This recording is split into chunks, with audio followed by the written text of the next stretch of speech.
आज हम आपको एक और नया जानकारी देंगे कि कॉलम का सेंट्रल लाइन कैसे लगाया जाता है और उसके साथ यहाँ पर कॉलम के जो होल होते हैं यानी गड्ढा जो खोदा जाता है वो जेसीबी से या मैनुअल खोदना आसान है या जेसीबी से खुदवाना ज़रूरी है, ये इस वीडियो में पूरा डिस्कस करेंगे।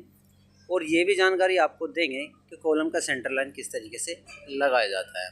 तो जैसे कि आप यहाँ पर देख रहे हैं, कॉलम का सेंटर लगाने के लिए कुछ नया प्रोसेस यूज़ किया गया है।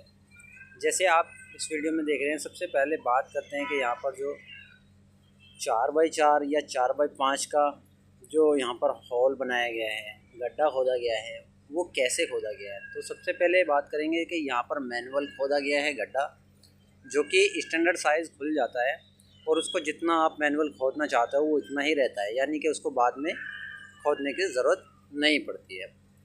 तो दूसरा रीज़न, यहाँ पर मिस्त्री ने थोड़ा सा अट्रैक्टिव होकर कुछ ज़्यादा ही गड्ढा चौड़ा खुदवा दिया, लेकिन उसके साथ साथ यहाँ पर जो गड्ढा खोदा गया था उसमें क्या हुआ है कि आपका 4x5, 4x3, 4x4 ये 3 हॉल यहाँ पर बनाए गए हैं।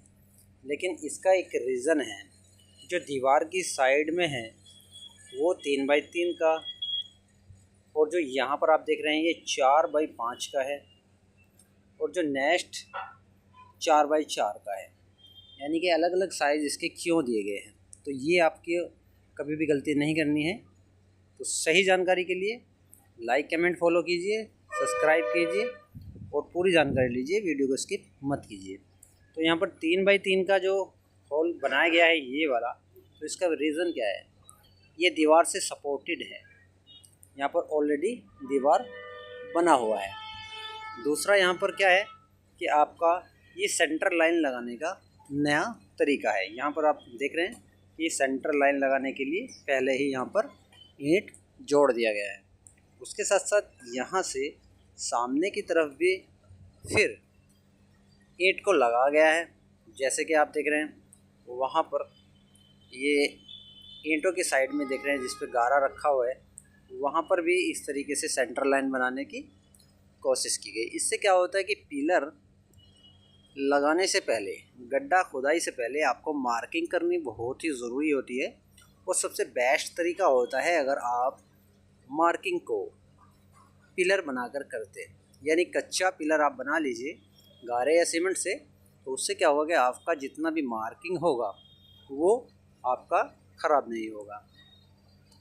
जैसे कि मार्किंग के लिए यहाँ पर जो आपको 2 निशान दिखाई दे रहे हैं, यहाँ पर कुछ रखा हुआ है सींक टाइप से प्लस में बना हुआ, ये एक मार्किंग है जो कि यहाँ पर आपका जो पिलर खड़ा होगा उसका सेंटर लगा हुआ है, और उसके हिसाब से यहाँ पर जब आपका सूत पकड़ा जाएगा तो उससे आपका कोई भी डिफरेंस नहीं आएगा। यहाँ पर फर्स्ट में रखा हुआ है, और यह आपको देख सकते हैं कि बीच सेंटर में यहाँ पर रखा हुआ है, जो सींक रखा हुआ है। और इसके बाद ये गड्ढा खोदा हुआ है, तो आपको मैंने दिखाया था 3x3 का गड्ढा।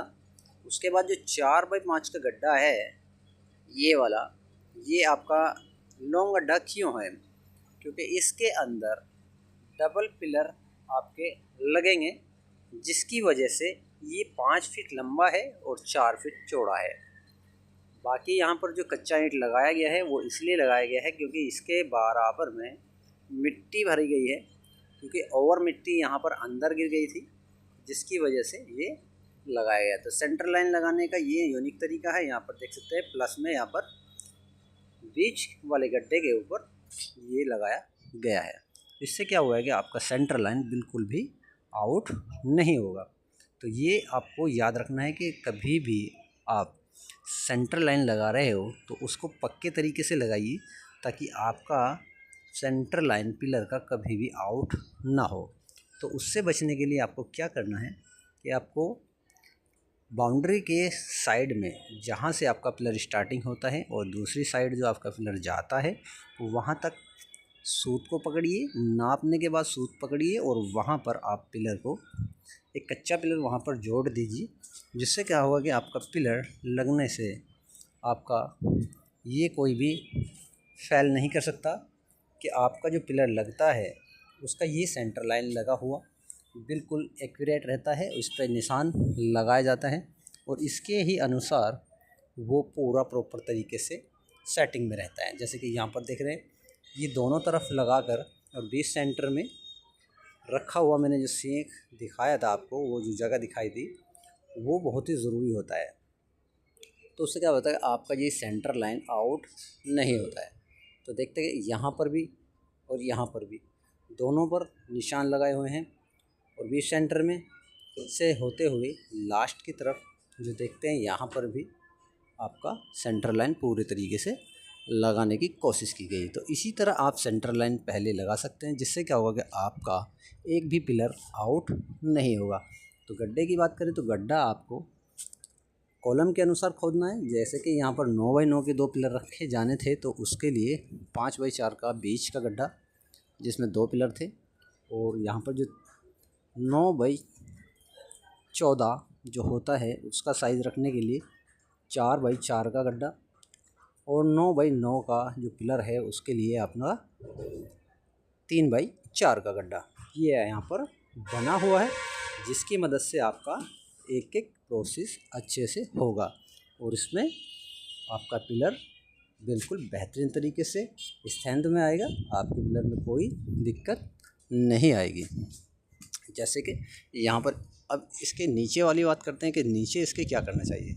तो जैसे कि गड्ढा आपका तैयार हो जाता है, उसके बाद आपको क्या करना है कि आपको उसके नीचे कच्ची रोड़ी तोड़ देनी है। जैसे कि आप यहाँ देख रहे हैं, कच्ची रोड़ी इसके अंदर तोड़ी गई है। तो 2 इंच लेयर आपको कच्ची रोड़ी अच्छी तरीके से तोड़ देनी है। उसके बाद आपको यहाँ पर 2 इंच लेयर पीसीसी डाल देनी है। पीसीसी डालने के बाद जैसे कि आपके सेंटर लाइन लगे हुए हैं, उसको आपको क्या करना है कि आपको अच्छे तरीके से वहीं से सूत पकड़ लेना है।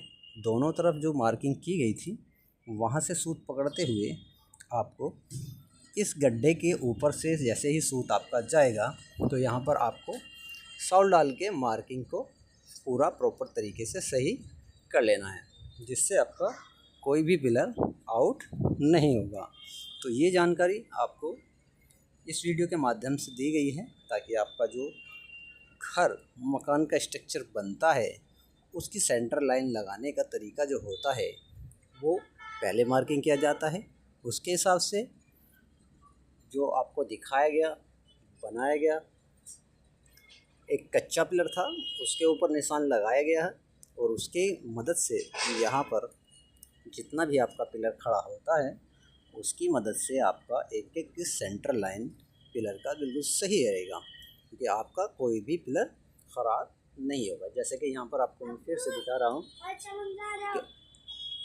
जैसे कि यहाँ पर देख सकते हैं कि इसको सेंटर लाइन लगा दी गई है, और इस सेंटर लाइन लगाने के लिए लाइक कमेंट सब्सक्राइब कमेंट कीजिए।